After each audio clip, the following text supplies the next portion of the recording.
Hey, what's poppin', man? Today we got Patrick CC, and we will be watching the craziest cookie controversy ever. We are currently witnessing one of the most vicious cookie wars of all time, between the billion-dollar Goliath CRUMBL Cookies and its two startup competitors, Dirty Dough and Crave. This battle is riddled with lies, deceit, propaganda, and all kinds of cookie chaos. CRUMBL recently filed a lawsuit against Dirty Dough stating that they are using packaging, decor, and presentation that is confusingly similar to CRUMBL's established and successful trade dress and brand identity, and that Dirty Dough is trying to confuse customers into thinking that their brand is affiliated or connected with CRUMBL. CRUMBL's goal by filing this suit is not only to get Dirty Dough to stop stealing their brand identity, but to hand over all their revenues and profits for the entire time they have been in business. However, Dirty Dough is not backing down to the corporate cookie monster. They are ready for all-out war. So without further ado, let's get ready to crumble. Hold on. Hey, this crazy because I didn't even know we was really finna watch right now. I just clicked on it because it's Patrick CC. I fuck with Patrick CC, you feel me? But CRUMBL? Man, you know CRUMBL fire, bro. No cap. You already know that. First, we must assess whether it was Dirty Dough's intent to steal CRUMBL's brand identity, because right now the internet is totally on Dirty Dough's side, but when you consider how both businesses began, you might have some second thoughts. CRUMBL started in September 2017 in a small mountain town called Logan, which is north of Salt Lake City, Utah. Funny enough, neither of the founders, Jason McGowan or Sawyer Hemsley, were bakers. And so we knew we wanted to do cookies, but the reality kind of hit us pretty quickly when we're like, we didn't know how to bake, we don't know how to do any of these things. So these two apparently are cousins. Jason was in the tech industry working for Ancestry.com, and Sawyer was attending Utah State University. They learned how to make one chocolate chip cookie and opened their first store selling just that in a box of 4. The locals loved the cookies, which originally came in a basic square box similar to every bakery in the history of forever. Over time, CRUMBL developed a rotational menu which consisted of them changing the cookie flavors they sell every week. It was an instant hit, and the store was packed out from the beginning. The founders knew if they wanted to expand, they needed a more professional logo, a clean, inviting atmosphere, and a process to make them a scalable franchise. Nigga, look how fat them cookies is, boy. Them cookies is fat, boy. Them cookies is fat, boy. For real. They opened a new location in Bountiful, Utah with a new logo, new packaging, new store design, and a new social media strategy. Word spread fast. People would travel all over the state just to try these cookies. However, midway through 2019, CRUMBL Cookies hired Bradley Maxwell, who would later go on to create Dirty Dough and become their biggest enemy. Bennett Maxwell is the public founder of Dirty Dough. His brother... This nigga plankton. He plankton. But the difference is he actually got the formula. He cracked the formula. Bradley is his business partner but doesn't have any public social media presence. According to the lawsuit, Bennett attempted to become a franchise owner of CRUMBL in May of 2019, but was denied. But CRUMBL did hire his brother Bradley as a process engineer. Bradley was exposed to and became familiar with CRUMBL's business model, marketing, brand identity, and the CRUMBL trade dress. He also learned confidential and proprietary mixes, recipes, processes, spices, methods, and formulas. Allegedly, Bradley left the company and started Dirty Dough with Bennett, stealing all of CRUMBL's intellectual property. Let my nigga get his bread. You doing it, you good. It's not like you losing bread, bro. Let my nigga go get his bread, bro. However, Bennett says this is all a lie, and this is where the story gets kind of strange. Ladies and gentlemen, allow me to present to you Lord Murphy. All hail. Do not play with me, peon. I am the lord of this house. A chin bite is your punishment. Never mess with the king. You thought I was lying? This is Lord Murphy. That's right. My cat is a lord. You know what? I am too. Lord Patrick CC. You're in the house of 2 lords right now. The reason why me and Murphy are lords is because of Established Titles. Established Titles is a project based on a historic Scottish custom where landowners are referred to as lairds, or lords and ladies in English. If you buy even as little as 1 square foot of dedicated land, you can officially change your name to lord or lady, like on a credit, with which you order and commit to a massive sale. People to Go to established titles. Bradley had no part in the formation of Dirty Dough. The actual creator of Dirty Dough is named Tyler Peary, who started the business out of his college apartment in Tempe, Arizona in 2018. Tyler hand-delivered the cookies while his wife did all the baking. He needed investor funding to open a store, in which he posted on Facebook. And since Bennett was already interested in the cookie business, he invested. Tyler opened the store in Tempe in 2020, and Bennett encouraged Tyler to franchise so he could be the first store owner. But Tyler realized he didn't want to go down that path, and he sold Bennett the entire business in January of 2021. Bennett took over the retail store in Arizona, reshaped the business model, came up with new formulas, rebranded, and claims to have sold 60 franchises before opening a second store. So the CRUMBL lawsuit is incorrect about the formation of Dirty Dough. However, that doesn't mean Bennett and Bradley are completely innocent. Bennett confirmed he tried to franchise CRUMBL, and he confirmed that Bradley worked for CRUMBL. Just because the lawsuit got the exact origin story wrong doesn't actually help Dirty Dough at all. In fact, Hey, bro, this shit made me want to go get crumbles. Do you see this? Do you see this cinnamon cookie, bro? Cinnamon toast crunch cookie?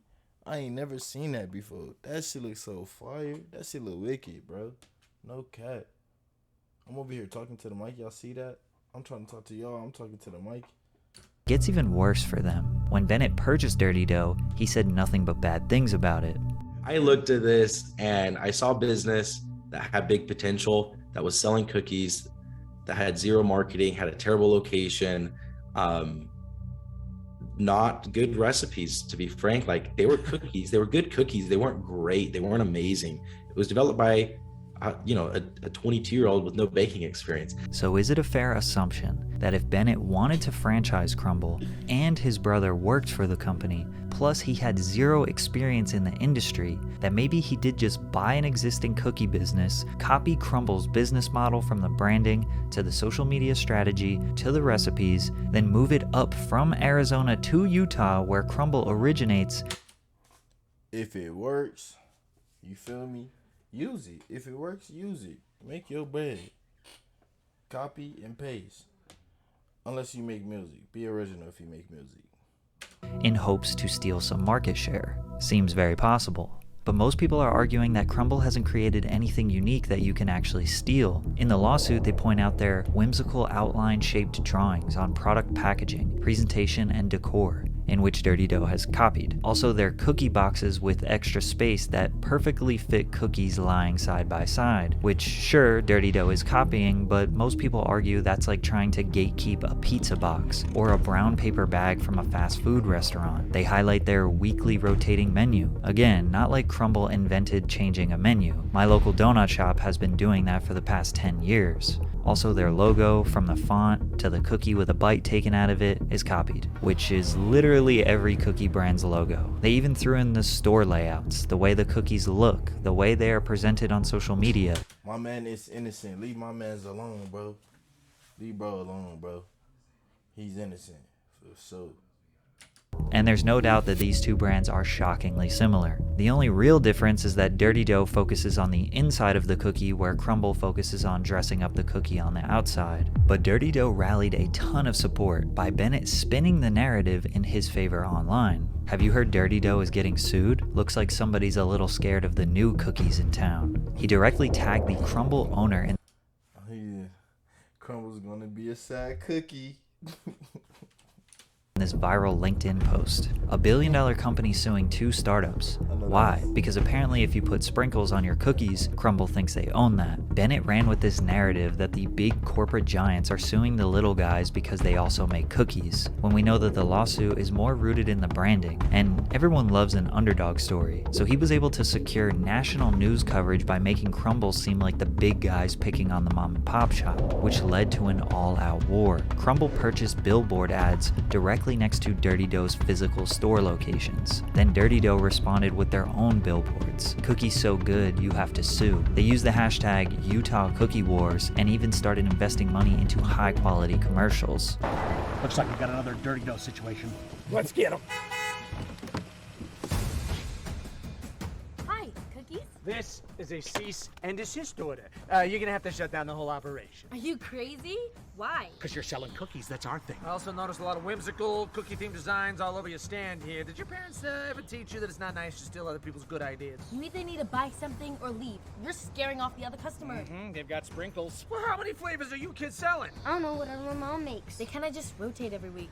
Rotating cookie menu? That's our thing. Sir, there's no easy way to say this. Dirty Dough is winning the cookie wars. It's impossible. And we're getting destroyed on social media. Okay, well, people are morons. Well, morons who love a good David and Goliath story, sir.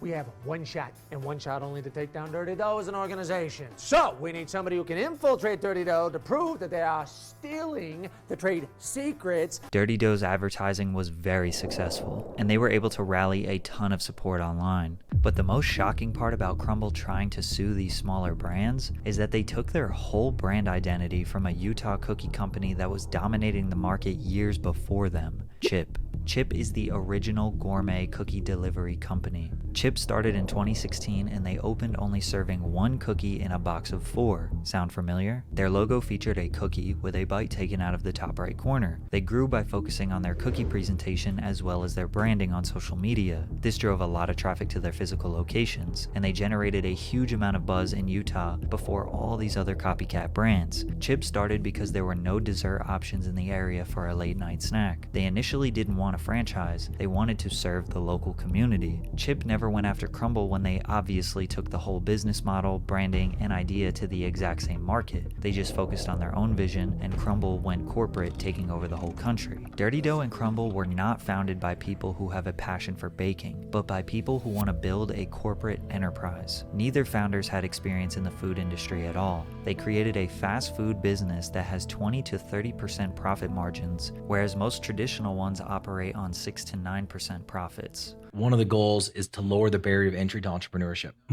To be an entrepreneur, you need a game plan, you need time, expertise, and money. Well, that's what a franchise is here's a game plan that's worked for other people. The time required to run one of these stores is a lot less because we don't require owner operated. The expertise to run one of these stores is a lot less because we do a centralized production model, right? Which we'll get into a little bit.